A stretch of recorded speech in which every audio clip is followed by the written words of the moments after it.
Buongiorno da Leandro Maggi, lo dico in diretta, Marcia dei diritti ad Adria, organizzata dall'amministrazione comunale e la Commissione per le pari opportunità, contro le discriminazioni per celebrare la Giornata Mondiale dei Diritti Umani. Con loro le studentesse e studenti delle scuole secondarie di primo e secondo grado della città.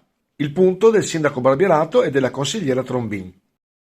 Giornata particolare, siamo ad Adria con il sindaco Barbierato e la consigliera Trombini. Cosa è successo oggi? Un sacco di giovani, per cosa, sindaco? Allora, oggi abbiamo parlato, anzi hanno parlato i nostri ragazzi, gli studenti di tutti gli istituti di Adria, sia del comprensivo Adria 1, sia degli istituti superiori, tutti quanti insieme.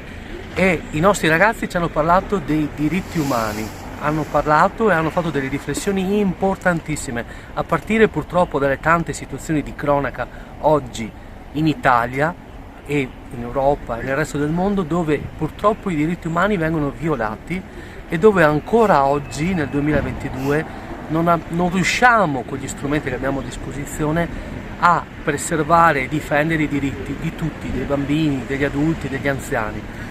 Quindi questa giornata è importantissima perché i nostri ragazzi sono diventati veramente i portatori di messaggi fondamentali che tutti noi dobbiamo non solo ascoltare, ma dobbiamo portare in giro all'interno delle nostre comunità, all'interno delle associazioni.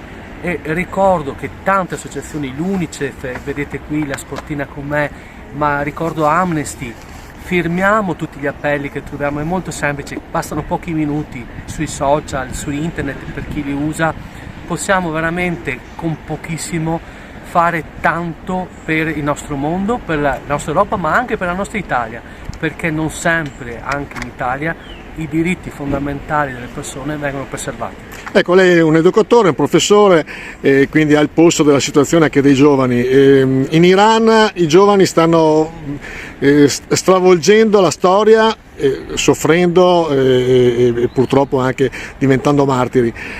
C'ha speranza in questi giovani? Perché molti criticano, ma i giovani sono annoiati, sono sdraiati, come qualcuno l'ha detto. Allora chi critica, mi rivolgo a chi critica, guardate, sbagliate, perché i giovani sono sempre le prime persone ad essere generose verso gli altri, ad essere pronti a dare tutto e forse anche di più, proprio come hai ricordato tu, i ragazzi che oggi in Iran stanno dando la loro vita, cioè il massimo dono, no, che uno può avere al mondo.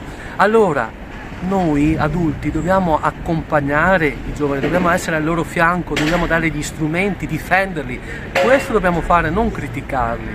Dobbiamo ascoltare i giovani. È chiaro che poi può succedere che possono sbagliare, fare i loro errori come li facciamo tutti noi, e quindi essere pronti anche a correggerli e far capire loro quando sbagliano.